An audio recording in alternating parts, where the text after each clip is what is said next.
tiempo nos alcanza. Está con nosotros en nuestros estudios Monseñor Jesús Delgado. Él es vicario episcopal de Educación y Cultura y párroco de la Iglesia San José de la Montaña. Monseñor, qué gusto que nos acompañe. Bienvenido. Gracias, William. Gracias por invitarme. Con mucho gusto. Estoy a sus órdenes. Perfecto, Monseñor. Para comenzar, explícanos cómo se está conmemorando la Semana Santa y cómo debería conmemorarse, si es que no se está conmemorando como se debe, digo desde la parte de la feligresía en este país. Bien, gracias.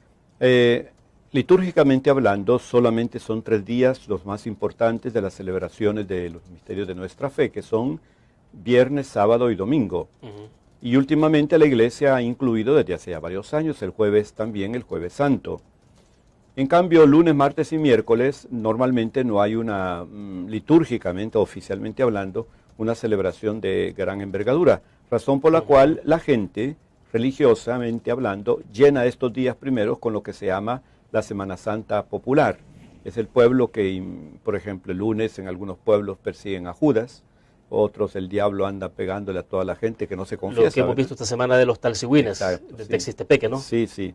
O sea, cada golpe que recibe uno, pues dicen que es un pecado que se le fue, entonces todo el mundo se deja golpear por el diablo, ¿verdad? Pero esa es tradición popular. Eso es popular. El día martes se inventa otra cosa, el miércoles otra cosa, los encuentros de María Magdalena, con no sé qué. Todo eso es al nivel de religiosidad popular. Muy lindo, muy bello.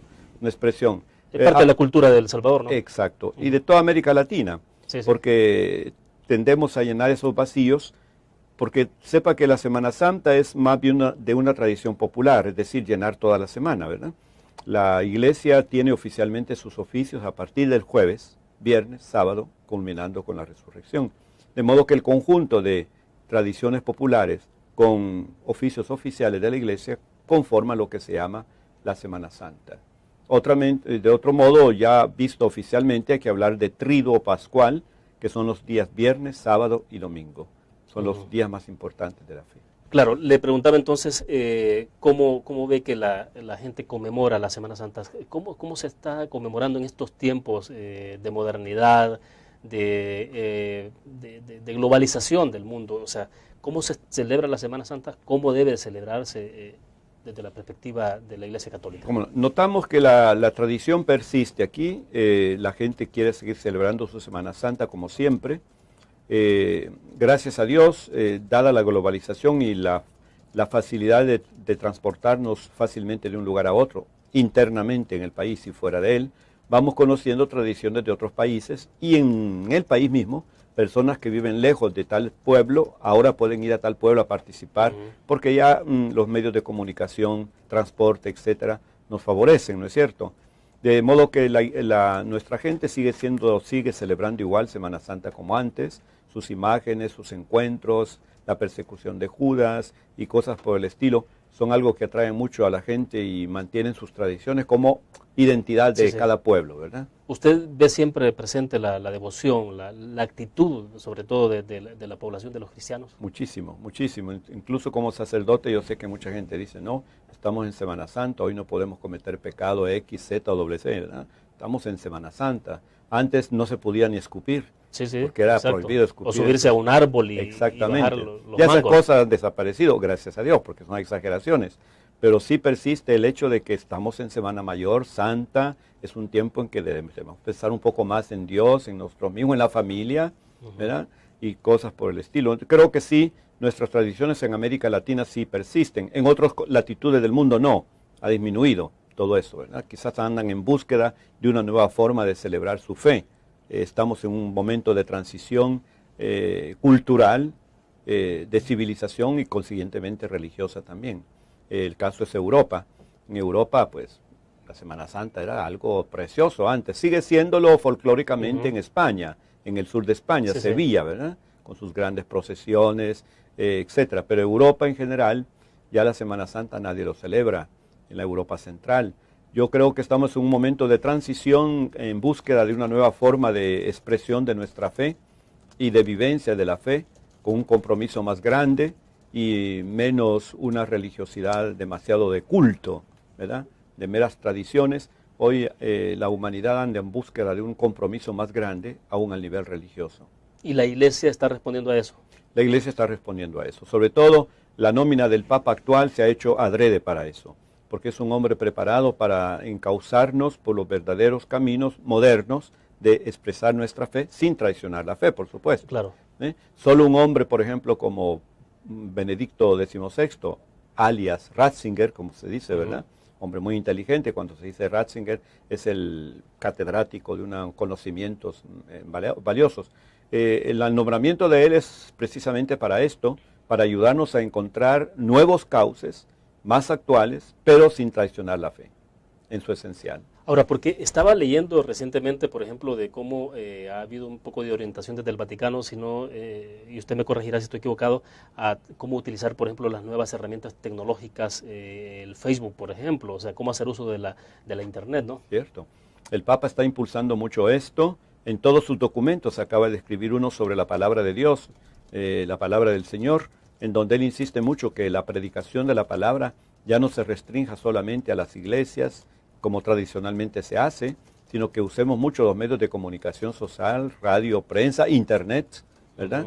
Él insiste mucho en los medios de comunicación para transmitir la palabra del Señor. Y luego una actualización de esta palabra a los temas, a los momentos en que vivimos, con los temas que la gente está esperando que la palabra de Dios los ilumine en nuestro tiempo. Perfecto. Vamos a hacer nuestra primera pausa comercial y regresamos con más. Gracias.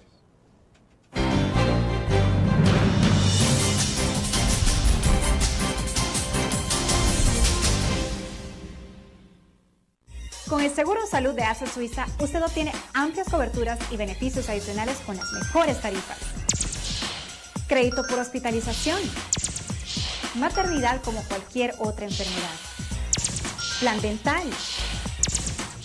Cobertura para trasplante de órganos. Seguro de vida. Coberturas para las complicaciones de recién nacido y enfermedades congénitas. Beneficio de desempleo para el pago de las primas de seguros. Nuestro seguro de salud le permite acceder a servicios de la más alta calidad y de forma inmediata. AXA Suiza asegura su tranquilidad.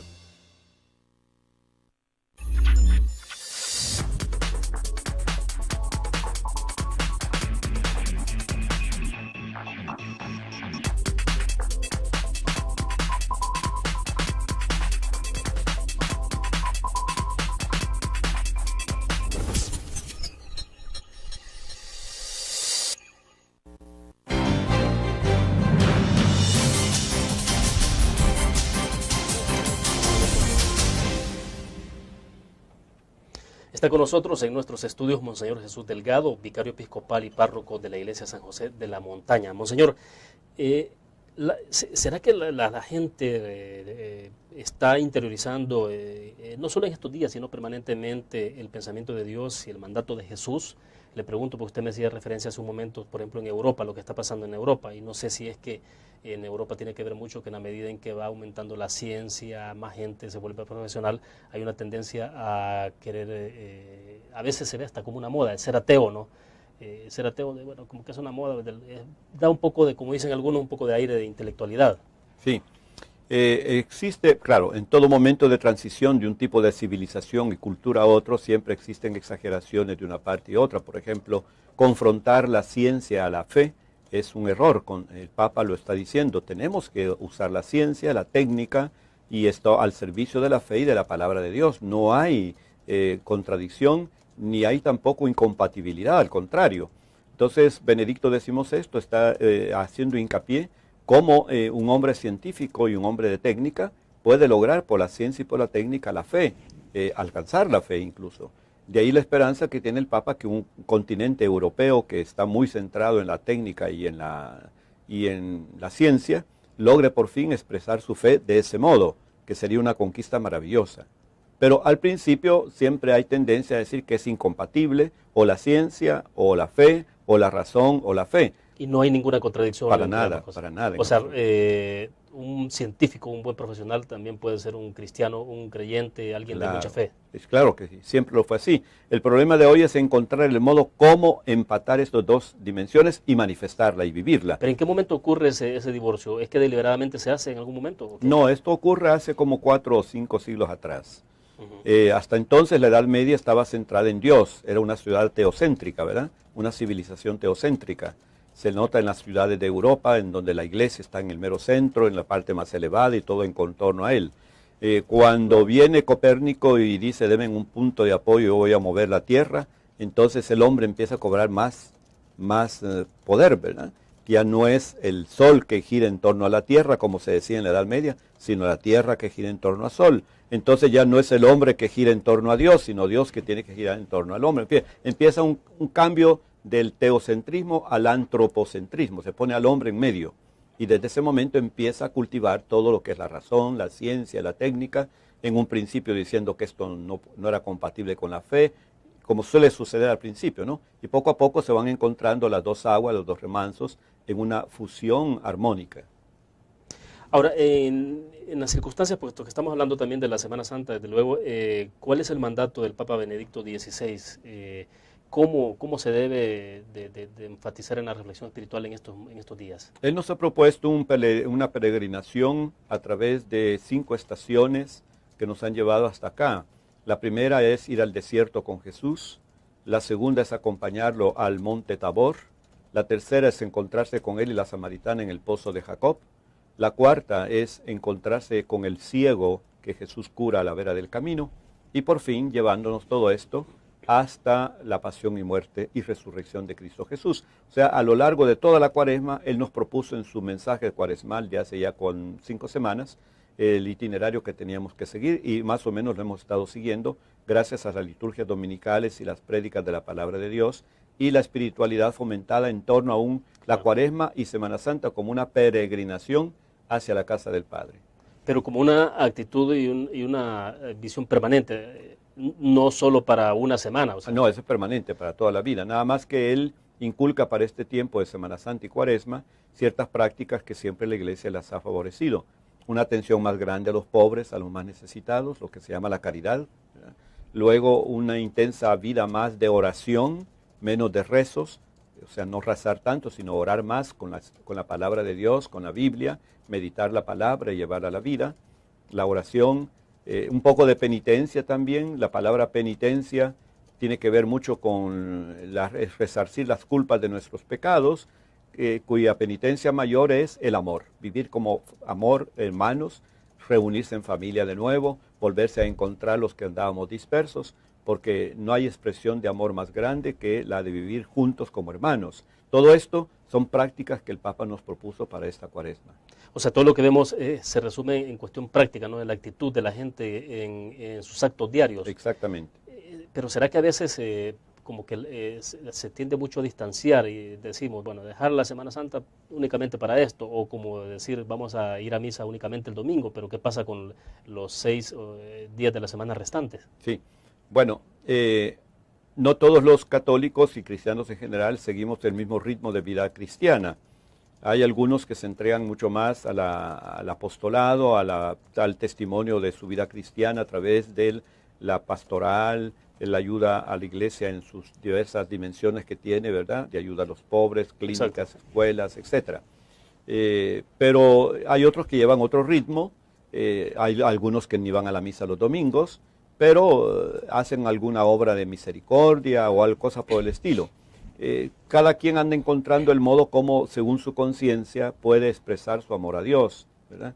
Pero claro, la iglesia propone una escuela ya que tiene 20 siglos de experiencia, ¿no? A través de la cual podemos ciertamente encontrar el culto verdadero al Señor. Perfecto, vamos a la pausa. Cuando regresemos me interesa que hablemos de la carta encíclica Caritas in Veritate. ¿Qué es esto? ¿Cómo debe traducirse todo este tema de la caridad y la verdad? Vamos a la pausa. Bueno.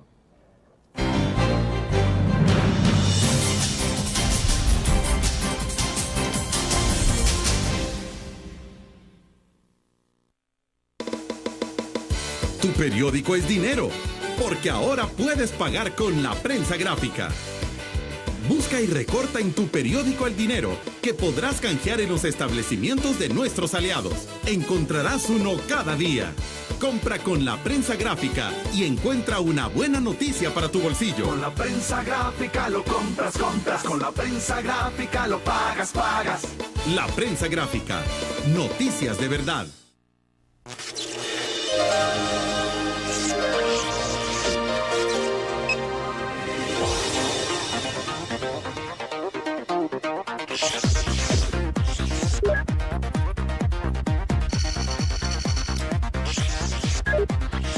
Estimulamos tus sentidos para que leas, veas, escuches e interactúes con la verdad.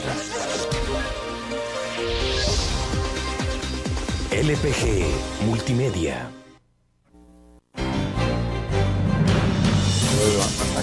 Exacto.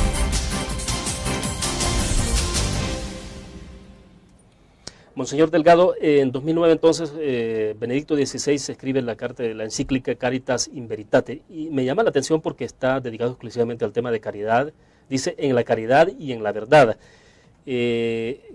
¿Cómo es que surge, digamos, o surgirá esto en el pensamiento de Benedicto XVI de plantear este tema en la caridad y en la verdad en las circunstancias actuales que tenemos en el mundo? Bien, él escribió su primera encíclica sencillamente sobre la caridad, el amor. Luego escribe la segunda sobre la caridad en la verdad. En esta encíclica él nos hace ver de nuevo cómo la caridad es la virtud madre, reina de todas las virtudes que nos enseña el Evangelio. Evidentemente es la que corona todas las demás virtudes, pero como dice él en su primera carta, tiene que coronar las virtudes. No se puede dar caridad si soslayamos la justicia, si soslayamos la fidelidad, etc. Ella corona las demás virtudes, no las suplanta. De modo que, decía el Papa, en el orden de las relaciones humanas, si bien la caridad es la virtud más importante, hay que cumplir primero con la justicia, con el derecho y con la verdad. El tema de la verdad lo aborda en esta segunda encíclica, ¿verdad? El tema de la verdad es esto, que la expresión más grande del amor que se le puede dar a la humanidad es la verdad. No puede compaginarse la mentira, el engaño con la caridad, pues, ¿verdad? O sea que la caridad tiene su rostro más genuino en nuestro tiempo, ciñéndonos a la verdad del hombre, la verdad del mundo, la verdad de Cristo, que Juan Pablo II ya lo había recordado en su tiempo, ¿no? Sí, sí. Mal haríamos en estar engañando a la humanidad, los religiosos con religiosidad belicosa, por ejemplo, ¿verdad? Aludiendo a un Dios que es vengador, por ejemplo. Ese es un error tremendo. Es una falta a la caridad cristiana. La caridad tiene que tener su rostro en la verdad, y la caridad verdadera es aquella que se traduce en hechos que transforman la vida humana de injusticia en justicia, de mentira en verdad, etcétera, ¿no? Y realmente nos está haciendo falta mucha caridad a la humanidad en este siglo, Monseñor. Mire, seguramente. Porque como le digo, no puede la caridad coronar lo que no hay. Si no hay Cuando no hay caridad, ¿qué tipo de humanidad estamos creando? ¿Qué hombre? Si no hay caridad es que nos están fallando todas las demás virtudes, tanto sociales como políticas, como humanas. Porque no logra la caridad coronar nada, porque no hay nada que se construye. De ahí la importancia de construir una sociedad más justa, más humana, más recta, más progresista en el bien, y entonces la caridad viene a coronar. Falta la caridad en unas sociedades que están faltando las demás virtudes, ¿verdad? Porque no hay que confundir la caridad con dar limosna. Sí, le decía en el corte comercial, a veces se pensaba mucho antes, sobre todo, de que la caridad, bueno, es dar prácticamente lo que me sobra y ayudar al prójimo. Sí, o sea, no, claro que no. Es una expresión de la caridad en su más expresión la más trivial, diría yo, dar limosna, que el Papa la recomienda para el tiempo de la Cuaresma. Pero la caridad consiste en una adhesión total de fraternidad, de justicia, de amor, de paz, de esperanza, en una humanidad que crece juntos, ¿verdad? Juntos, solidariamente hablando. Entonces, claro, viene la caridad coronando todo eso. Si no hay la base, no puede haber corona. Si no hay cabeza donde poner la corona, no hay caridad. Y la cabeza de la caridad es la justicia, la fortaleza, la fidelidad, todas las demás virtudes, tanto morales como humanas. De hecho, estaba leyendo la introducción de la carta de la encíclica de Benedicto XVI y dice él, el amor, entre paréntesis, caritas, es una fuerza extraordinaria que mueve a las personas a comprometerse con valentía y generosidad en el campo de la justicia y la paz. O sea, justicia y paz de la mano. Exactamente. Que son la justicia y la paz preceden en la tierra a la caridad. Y cuando la justicia y la paz se dan, la caridad se hace presente coronando esas virtudes. La virtud que prevalece en el cielo es la caridad para siempre, porque Dios es amor, ¿verdad? Ahí han desaparecido todas las demás virtudes. Pero aquí en la tierra, dice Santo Tomás de Aquino, el más grande teólogo reconocido por la Iglesia Católica, la virtud más importante mientras estamos en la tierra es la justicia. pero la caridad sigue siendo mayor que ella. Que la vendrá a coronar cuando la justicia, etcétera, se haya cumplido. Entonces creo, junto con la justicia va la verdad. Y la verdad es esta, que únicamente cuando cumplimos con las demás virtudes sociales, humanas, políticas, etcétera, podemos hablar de caridad. Está haciendo falta en todo el mundo mucho la justicia y la paz, porque vemos conflictos por todos lados, ahora una gran efervescencia social y política en el Medio Oriente, por ejemplo, casi para todos lados donde uno mira hay bastante convulsión. ¿Qué es lo que está ocurriendo, monseñor? Pues ante todo, diría yo, se está perdiendo el sentido de humanidad. O sea, los poderes de que llama la Biblia ídolos, el dinero, el poder político, el poder militar, están prevaleciendo sobre el respeto a la persona humana. Hoy los hombres somos tomados como piezas que usamos para traficar el narcotráfico, para llevar armas, Lo importante es el tráfico del narco, el tráfico de armas, las guerras y todo eso. De modo que lo que está fallando a la humanidad es fatal, pero es la falta de sentido de humanidad que tenemos para nosotros mismos. A veces se dice que la vida no vale nada en ciertos países, exacto, ¿verdad? Bueno, en El Salvador mismo tenemos 13 homicidios a veces en el día. Imagínense. ¿Eh? Entonces, mientras tanto, se le rinde culto a los aparatos, a los celulares. ¿Cuánta gente mata por tener un celular último modelo, ¿no? Para quitárselo? La vida no vale nada, pero el celular vale más. O sea, estamos invirtiendo los valores y claro, en ese sentido andamos fuera del cauce de la verdad, que es lo que nos conduce a la caridad. Perfecto. Vamos a la pausa. Cuando regresemos, ¿qué nos dice la palabra de Dios en términos de cómo enfrentar el consumismo, la avaricia? Vamos a la pausa.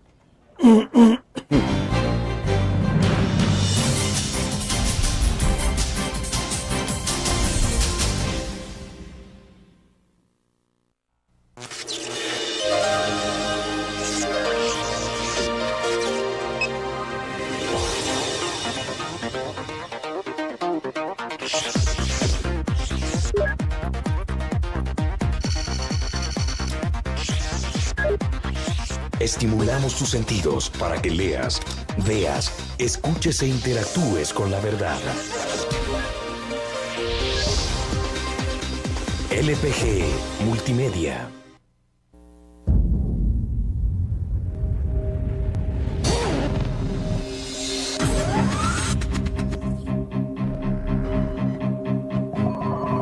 El inicio de una estrategia financiera desde los negocios y la actividad económica hacia toda Centroamérica. El Economista Regional, una revista especializada donde encuentras el panorama empresarial y los principales movimientos financieros. El Economista, el modelo regional de información económica.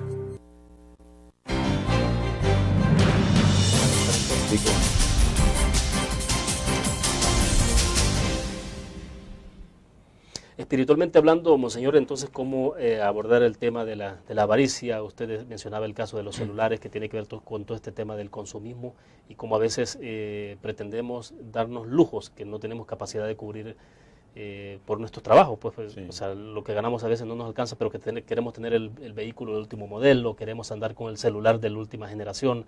Entonces, espiritualmente, ¿cómo enfrentar este tipo de cosas? Es una buena pregunta.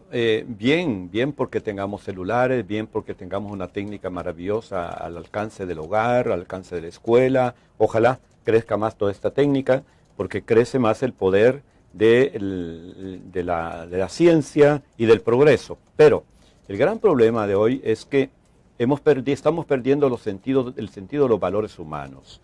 Queremos llenar el vacío de un amor que no existe, de una fidelidad que no existe, con cosas de este mundo.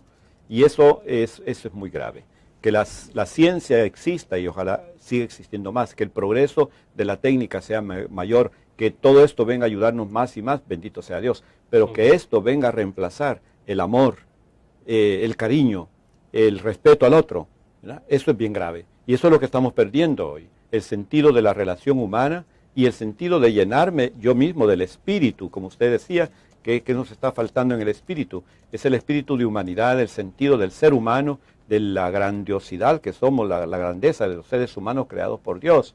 El gran peligro lo están recalcando, Juan Pablo II lo recalcaba, que decía Juan Pablo, la ciencia, y lo repite Benedicto XVI, la ciencia es un valor ambiguo. Así puede servir para el bien como para el mal. Si ha de servir para llenar un vacío humano, está muy mal, porque las cosas no pueden llenar un amor que no existe. Bueno, lo mismo ocurre ahora que tenemos, por ejemplo, con el uso del Internet, las redes sociales. O sea, cómo en un momento determinado las redes sociales que deben de servir para acercar también puede terminar aislando a la familia, al hijo, porque queda encerrado con su computadora en su cuarto y puede pasar ahí horas completas. Entonces uno dice, bueno, esto realmente, ¿hasta dónde está el límite? ¿Cómo establecer el límite de esto? Exacto. Y luego además, mire, el contacto a través de la computadora con gente es bien bonito, pero se está evitando el contacto personal. Casi siempre el contacto se quiere a través de la pantalla, ¿no? Anónimo. Aquí te va aquí está mi foto, aquí soy yo pero encontrarnos con la otra persona nos da miedo. Pero me decía un compañero la otra vez, incluso cuando hay que transmitir una carcajada, ja, y la persona está al otro lado bien seria, dice, no hay una expresión. No hay expresión. O sea, lo que estamos recalcando en este momento es cuánto el sentido del ser humano se está perdiendo, las relaciones humanas se están perdiendo. Nos estamos volviendo como piezas, unas piezas más de una técnica elaborada por una ciencia, ¿me entiende? Y si bien los valores de la ciencia y la técnica en sí mismos son bellos y pueden traer también pueden ser nefastos para la humanidad. Yo creo que el peor problema que tenemos ahora en todo el mundo es que estamos fallando en el sentido del ser humano. ¿Y qué nos dice la enseñanza cristiana sobre esto entonces? ¿Qué nos aconseja? Tenemos que volver a las relaciones humanas muy fuertes. Al uso de la técnica y de la ciencia también, por supuesto, pero tenemos que favorecer encuentros fraternos, encuentros amigables, lugares de encuentro en la ciudad, lugares de encuentro donde podamos encontrarnos como seres humanos, porque la tendencia es huir el ser humano del otro ser humano, desconfiar del ser humano, y se tiene más confianza en los aparatos. Claro. Falta de sentido de responsabilidad, porque un aparato no me responsabiliza a mí en nada. Yo le puedo decir cualquier cosa a alguien, te amo, te quiero, ¿verdad? Pero no me compromete para nada. Sí. Ahí te envío mi foto, ¿verdad? Y cosas por el estilo.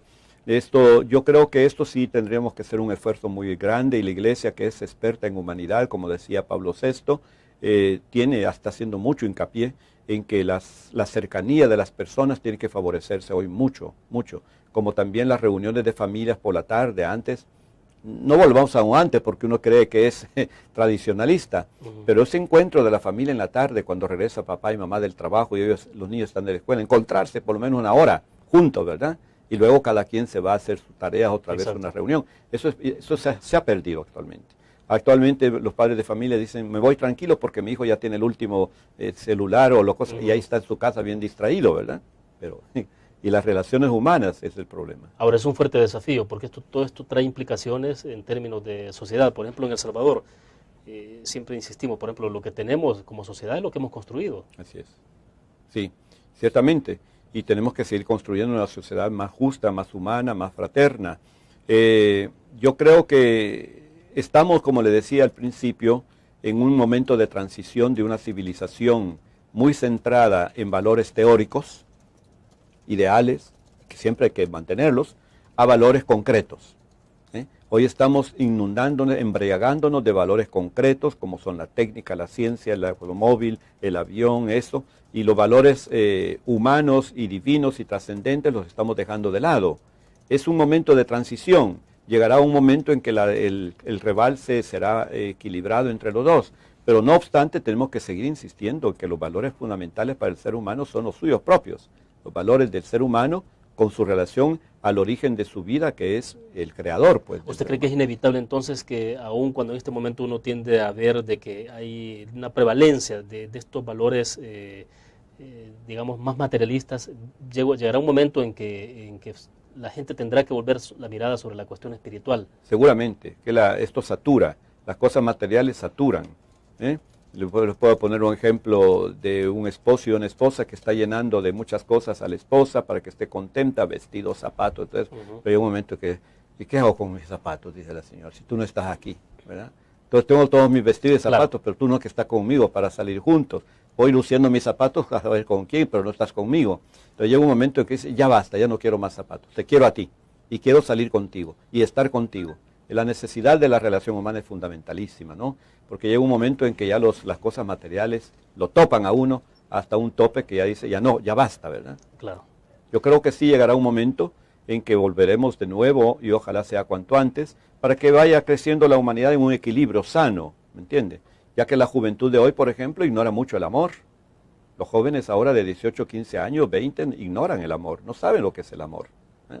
Pero sí saben manejar la técnica. Sí, claro. ¿Eh? Llega uno, yo estaba, por ejemplo, con mi computadora la vez pasada y no hallaba cómo hacerle, y llega un niño trayéndome una noticia, mire, el director dice tal cosa, espérate, ¿y qué le pasa, padre? Que no lo, esto, mire, se le hace así, ¿no? Ya estuvo. Le resolvió el problema. Le bloqueó todo el asunto que tenía, ¿me entiendes? Es formidable, sí. Pero tenemos que vigilar mucho por los valores humanos. Bien, hacemos otra pausa comercial y volvemos con más.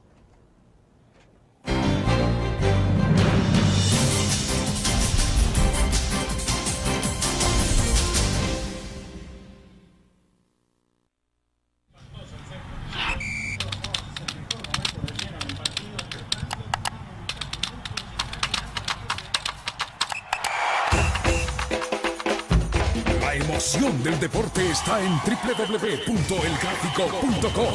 Ingresa al nuevo escenario deportivo y descubrí toda la pasión del deporte. Fotos, videos, fichas y resultados de las mejores ligas del mundo. Elgráfico.com.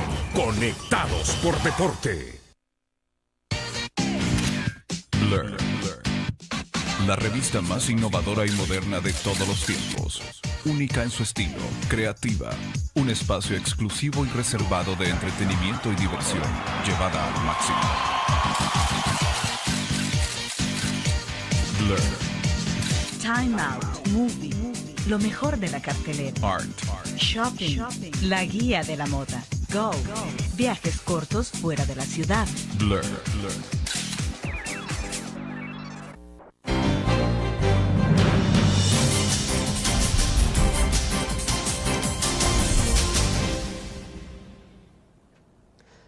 Monseñor, quiero que hablemos un poquito más adelante también del caso de cómo avanza el proceso de beatificación de Juan Pablo II, la situación misma de Monseñor Romero, pero antes de que lleguemos a esto, quiero conocer su reflexión, su opinión entonces, en el caso muy particular de El Salvador, ¿qué tipo de sociedad es la que tenemos ahora y qué es lo que nos está haciendo falta, Monseñor, ante una situación que tenemos de violencia generalizada? En algún momento decíamos, bueno, el país tan violento, considerado con tanta violencia a nivel mundial. Hubo un funcionario norteamericano de alto nivel que nos comparó incluso por arriba de Irak en términos de violencia, la cantidad de gente que está muriendo, 13 homicidios diarios en promedio. ¿Qué es lo que nos está haciendo falta en este país? Bueno, somos un pueblo muy religioso, no cabe duda. Creemos todos en Dios, aun aquel que dice que no cree, que cree de otro modo. Todos tenemos una cepa común de una tradición cristiana muy fuerte. Lo que pasa en nuestro país es que las relaciones humanas entre los salvadoreños no han sido bien cultivadas. Por un lado, hemos vivido cada quien por su lado, jalando por su lado, sin un sentido de fraternidad, sin un sentido de comunidad, de corresponsabilidad. Si usted ve, por ejemplo, cuando manejamos por nuestras carreteras y calles, aquí cada quien, aquí voy yo, que se aparten los demás, ¿verdad? Porque aquí voy yo. Y cada quien piensa así, imagínense qué líos nos formamos. Cosas tan ordinarias y tan triviales manifiestan la falta de solidaridad y de fraternidad que existe entre nosotros. Yo creo que un cultivo de estos valores humanos que nos lleve a un encuentro de cercanía entre nosotros, que salgamos del individualismo, que pensemos como un bien común de todos, que la salvación de nuestro país y la de todos los países, la nuestro, para hablar del nuestro, consiste en que todos nos pongamos el hombro el uno a los otros, ¿verdad? Dice Benedicto XVI, habla del bien común, ¿no? Sí. Hay que tener, dice, también en gran consideración el bien común. Amar a alguien es querer su bien y trabajar eficazmente por él. Ciertamente. Si perdemos de vista el bien común y nos enfrascamos en el individualismo, aquí cada quien sálvese quien pueda, y cada quien por sí mismo, yo creo que andamos bien perdidos. Fíjese que hay un asunto. Traigo un ejemplo. Radio María es una radio católica que actúa solo con voluntariado. Bueno, ¿cómo cuesta hacer el voluntariado aquí en este país? Difícil. Los que han tenido a Radio María a su cargo lo pueden testimoniar, siempre hablan, pero el voluntariado. Hoy hay un programa, parece ser, de alfabetización, que está basado también en voluntariado. No logra arrancar ese programa porque no hay voluntariado. ¿Qué significa?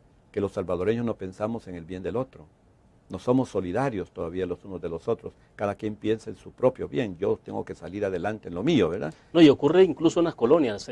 Por eso es que del tema de seguridad también hay tanta falencia, ¿no? Porque en una colonia no necesariamente estamos pendientes de lo que ocurre en la casa del vecino para ver cómo lo ayudamos, sino que cada quien los 4 metros cuadrados. Así es. Vivimos en un individual. Esto viene de lejos, porque vivimos en un país pequeño, en donde la cultura no ha echado raíces todavía. Acordémonos la deserción escolar que había hasta hace poco. A los 3er grado muchos niños se iban de la escuela, se iban a las calles a pedir a esto o lo otro. La deserción escolar sigue siendo igual. Aun los que llegan a altos niveles de universidad dejan de actuar como universitarios, como profesionales, se meten a hacer otras cosas. La falta de cultura es esencial en nuestro pueblo. Creo que la educación cultural que nos hemos dado, que nos han brindado, es bastante deficiente. Faltando la cultura, pues faltan las relaciones humanas y se vuelve uno muy materialista, muy egocentrista y muy utilitarista, o sea, utilizándonos los unos a los otros, ¿me entiende? Yo tengo amistad con alguien hasta tanto me es útil esa persona. Claro, pero una sociedad actuando de esa manera no tiene rumbo, no tiene sentido. No tiene sentido y no tiene valor. Y nosotros mismos no nos valorizamos. Entonces aquí cada quien, como decía antes, ordeña la vaca hasta donde le dé para sí, ¿verdad? Y cuando terminó se va y punto, y que vean los demás qué hacen. Los gobernantes a veces pues dejan enjaranados los países, hay que ver el otro cómo hace, ¿verdad? Sí. Y cada quien le va dejando al otro, hay que ver el otro cómo hace. No tenemos un sentido ni de historia, ni de proyección de futuro, porque no hay un sentido fuerte de solidaridad. ¿Pero qué será entonces? ¿Vamos a esperar hasta que nos llegue el agua a la nariz, como decimos? Pues nos va a llegar hasta la nariz, ¿verdad? Y entonces vamos a decir, ya es muy tarde tal vez, ¿verdad? Y eso es lo que hay que evitar. Yo creo que tenemos que levantar el nivel de cultura, el nivel de solidaridad, el nivel de corresponsabilidad, o como lo dice Juan Pablo Benedicto, con sentido de bien común. El bien es para todos cuando todos trabajamos para ese bien conjuntamente. Y esto creo que sí es bien importante aquí en nuestro país, ciertamente. Es complicado enfrentar todo esto, ¿no? Cuando tenemos un mundo totalmente globalizado, cuando dependemos, cuando hay más dependencia de uno del otro. Sí, es más difícil todavía cuando todos los problemas se abordan a nivel político. Ese es otro problema que tenemos, un mal que tenemos en El Salvador, que siempre traducimos a nivel de política y politiquería todos los problemas. Y no es así, la política no hace más que complicar los problemas que ya son bien difíciles. Tenemos que buscar la solución de nuestros problemas, un sentido humano, de un gran sentido profundo de humanidad, y a esto vienen a ayudar la economía, la política, pero politizarlo todo es meternos en un laberinto que no tiene salida, y solo estaremos complicándonos más y más todavía. Y el país sí marcha mucho sobre eso, ¿no? Somos demasiado politiqueros en este país, nos han educado para eso, ¿verdad? Y además falta de cultura, tenemos una politiquería de bajo nivel, o sea, más a nivel de chismes, más a nivel de aprovecharse el uno del otro, mientras vos tenés de poder aprovecharte cuanto antes, porque después hay que ver el otro qué hace. O sea, yo creo que uno de los males es esto, falta de cultura, queremos reemplazar la cultura con poderes políticos, y esto no marcha bien. Bueno, perfecto. Vamos a la pausa y cuando regresemos hablemos del proceso de beatificación de Juan Pablo II. Volvemos.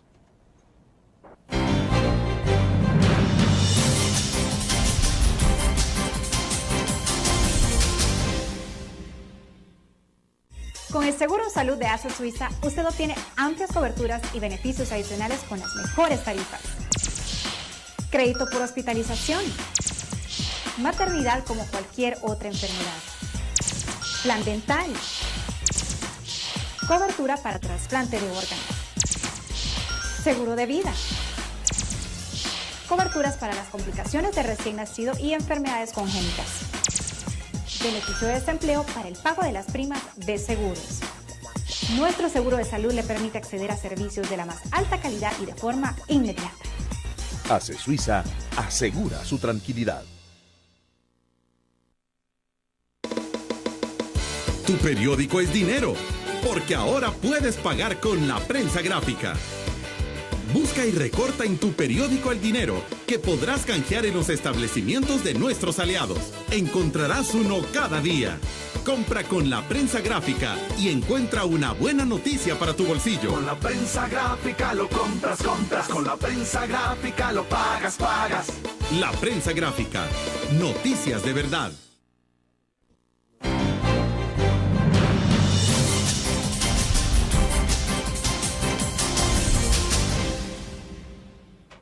Monseñor, bueno, nos quedan 2 segmentos. Me interesa que nos hable un poco también sobre el proceso de beatificación de Juan Pablo II. Esto va muy acelerado, parece que será muy pronto, ¿no?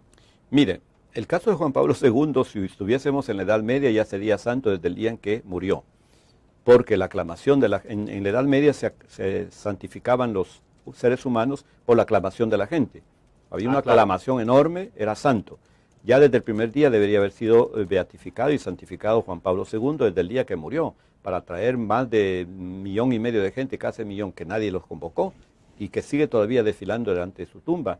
Es un hecho evidente, pero hoy las cosas han cambiado, tienen que seguirse ciertos parámetros de una exigencia fuerte que tiene la Iglesia, por ejemplo, un milagro.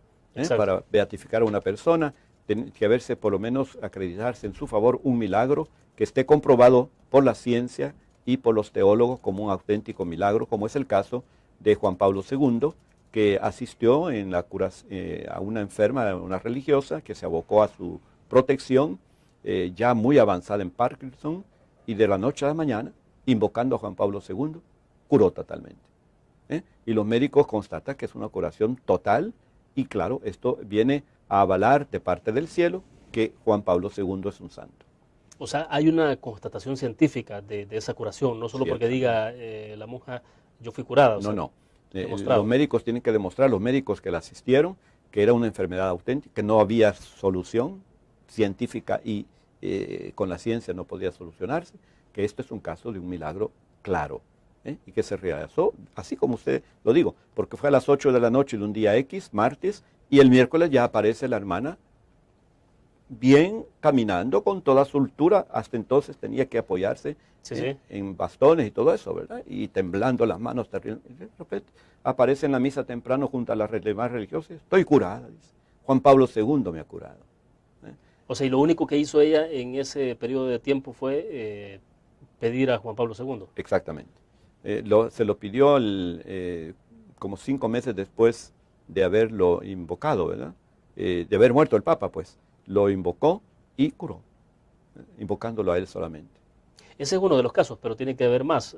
Hay otros, pero este está constatado por la ciencia, y la Iglesia es muy severa en la constatación para un milagro, ¿no? Que la ciencia lo investigue, que los médicos de cabecera estén de acuerdo de que eso es un milagro, y para que sea un milagro pide la Iglesia que sea una enfermedad que los médicos dicen que no tiene solución.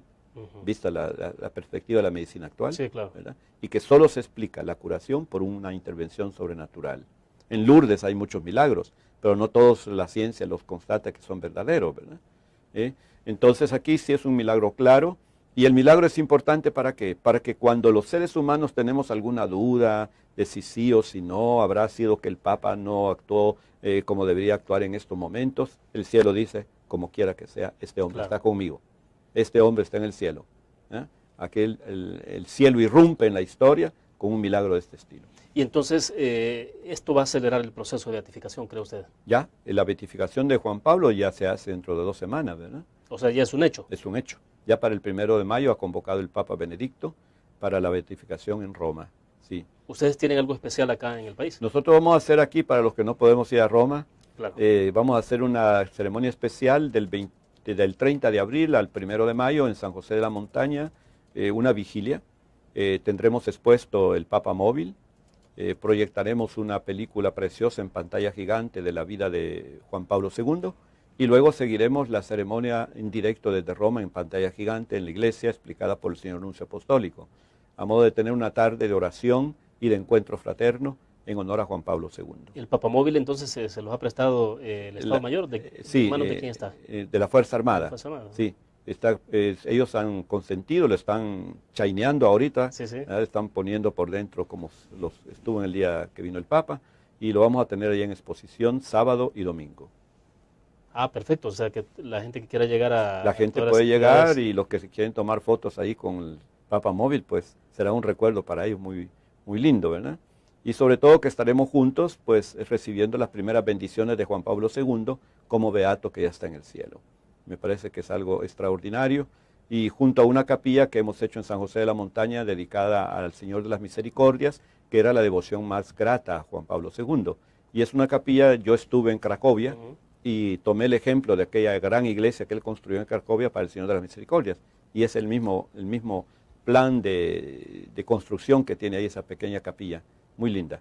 Entonces la gente podrá visitar también al Señor de las Misericordias, que ese domingo está dedicado a las misericordias. Y entonces a nivel mundial sí habrá muchas actividades de este tipo. Ah, muchísimo, en todos los países del mundo, ¿cierto? Juan Pablo II es el Papa más amado de todos en el siglo XX, ¿no? Atrajo muchas amistades y cada quien tiene un testimonio que dar del Papa, seguramente. Y en esa vigilia vamos a poder dar testimonio todos los que quieran. Perfecto. Vamos a la última pausa comercial. Volvemos.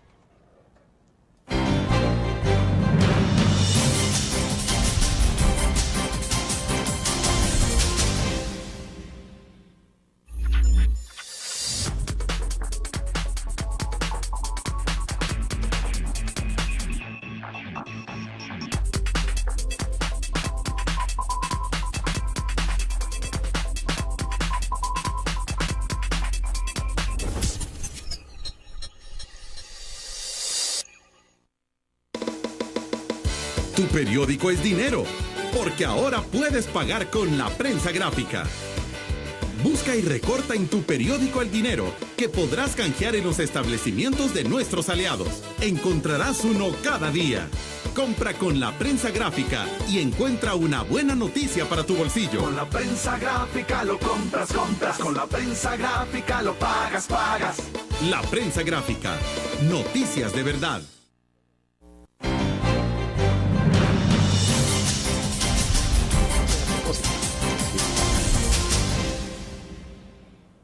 Bueno, estamos al cierre de la entrevista en línea, nos quedan 7 minutos, Monseñor Delgado, hablemos ya ahora del caso concreto del proceso, del caso de Monseñor Oscar Arnulfo Romero, puesto que recientemente estuvimos también en conmemoración.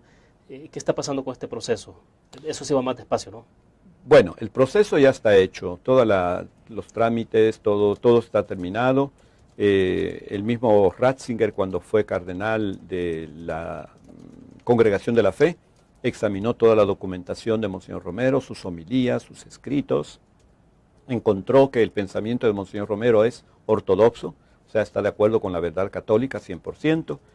Se examinó también para la doctrina social de la Iglesia, otros 5 años de examen de sus escritos y homilías, y el mismo Ratzinger determinó que la doctrina social de la Iglesia, tal como le expuso Monseñor Romero, está correcta. Por lo tanto, doctrinalmente hablando, que es un punto muy importante para beatificar a alguien, ¿verdad? Sí, Porque sí. si hay un fallo en la fe, evidentemente no se puede canonizar a nadie. Entonces, siendo cardenal Ratzinger y encargado del dicasterio de la fe, él determinó que estaba bien, que podía proceder. Ahora, al mismo Ratzinger, ya Papa, Benedicto, en su primera salida a América Latina, que fue en Aparecida, yo estuve allí, un periodista se salió del canasto, protocolo, ¿verdad? Y puso una pregunta que no había, porque todos los periodistas tenían que poner por escrito primero que iban a claro. preguntar. Sí, sí. Este dijo, voy a preguntar por tal cosa, tenía que ser francés. Y preguntó Y en el otra momento dado salió con otra, ¿verdad? Entonces le preguntó, santidad y la beatificación o santificación de Monseñor Romero, ¿se dará o no se dará? Lo agarró por sorpresa, pero dijo la verdad el Papa. Si es por sus virtudes, si es por la calidad de hombre y de cristiano, no hay problema, yo lo canonizaría pronto. Pero el problema es que en su país es todavía una bandera discutida y no hay una serena aceptación de un hombre que fue verdaderamente cristiano. De modo que hasta que esa situación no se remedie o no se armonice, parecería que mejor no se canonice todavía a Monseñor Romero. Pero entonces se podría pensar que en un futuro, no sé, tengo la impresión de que en un futuro bastante inmediato sí pueda ocurrir en términos de la aceptación que está habiendo localmente. Me parece que ya, sí. Bueno, la visita que hizo el presidente de Estados Unidos, Barack Obama, a la Sí. tumba de Monseñor, mandó un mensaje, Sí. bueno, fue un acto que nadie esperaba. Si el problema, como decíamos antes, que aquí politizamos todo, ¿verdad? Claro. Entonces, a Monseñor Romero se le ve solo como político. Yo acabo de escribir un libro que no es un hombre de una vida interior maravillosa, precioso. Yo encontré los documentos de su niñez, de su infancia, pero cuando era joven estudiante en Roma, su vida espiritual preciosa, y la comparé con sus diarios espirituales de arzobispo, maravilloso. Esa dimensión de Monseñor Romero casi nadie lo pone de relieve. Entonces, claro, mientras los políticos manejen la figura de Monseñor Romero, no vamos a tener beatificación. O sea, se le hace mucho daño a Monseñor cuando se le ubica derecha, izquierda y se le pone esa viñeta. Así es, se le hace un daño tremendo. Por eso un expresidente de este país, muy católico además, dijo, sí, yo creo que van a beatificar a Monseñor Romero, pero tendrían que pasar por lo menos 3 generaciones antes de que esto suceda. O sea, que no esté la generación que fue la que presenció todos los acontecimientos lamentables. No, esa tiene que pasar, luego otra y luego una tercera. O sea que ya lo canonizarán cuando ya nadie sepa quién es. Entonces, dice uno, ¿para qué sirve entonces la canonización? Porque tienen que servir estos hombres de modelos para nosotros, ¿verdad? Para los que vivimos. Pero está trascendiendo, Monseñor Romero, tengo la impresión. Bueno, la trascendencia de Monseñor Romero es enorme, enorme, en el mundo entero, ¿no es cierto? Evidentemente, y aquí en el país también. Pero dijo Jesús que en su propia tierra nadie es profeta. Bueno, de hecho esta semana entrevistamos a Francisco Pineda, que es un ambientalista que trabaja en cabañas, ha recibido la semana pasada un reconocimiento en Estados Unidos por ese trabajo que ha hecho en la lucha contra la minería y en favor del medio ambiente. Es cierto. Entonces, en El Salvador nadie le ha dado nada. Así es cierto. De modo que Monseñor Romero, yo me acuerdo cuando recibí la noticia que lo habían matado, ¿no?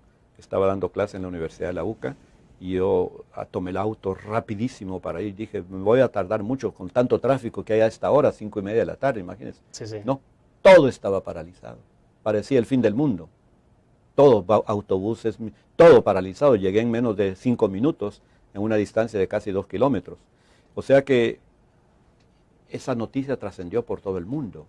Ahora yo hago una comparación. En el año 1958, la primera vez que yo fui a Europa a estudiar, me preguntaron, ¿y usted de dónde viene? De El Salvador. ¿Y eso qué es? Pues la República de El Salvador en América. Ah, América, un estado de América. No, es en Centroamérica. Ah, en el centro de América, porque allá América solo es Estados Unidos, ¿verdad? Sí, sí. Total, claro, que tuve que mandar a comprar uno de esas lupas para hacerle ver dónde estaba El Salvador.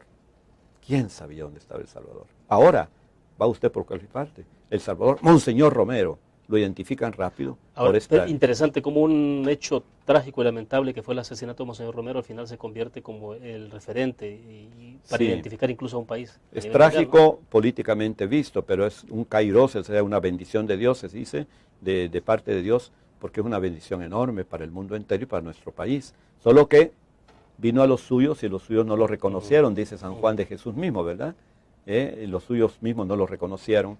Pero yo creo que sí, diría lamentablemente, porque quizá yo no lo voy a ver beato, que si es verdad lo que dijo ese expresidente, pues habría que esperar casi 1 siglo y medio para que lo beatifiquen, ¿verdad? O sea, que pasen 3 generaciones. Pero yo creo que no. Me da la impresión de que esto ya está por llegar. Sí, además, tenemos ahora un gran soporte, un gran de Monseñor Romero, que es Juan Pablo II, lo quería mucho. Juan Pablo II quería mucho a Monseñor Romero. Bueno, perfecto. Creo que vamos a seguir hablando de esto. Hay mucho de qué hablar en esto, Monseñor, y le agradezco que haya compartido con nosotros. Gracias, William. Muy amable por invitarme. Bueno, terminamos de esta manera la entrevista en línea. Gracias a ustedes por su fiel sintonía. Esperamos que descansen durante la vacación. Nos vemos el próximo lunes, siempre a las 8 de la mañana en punto.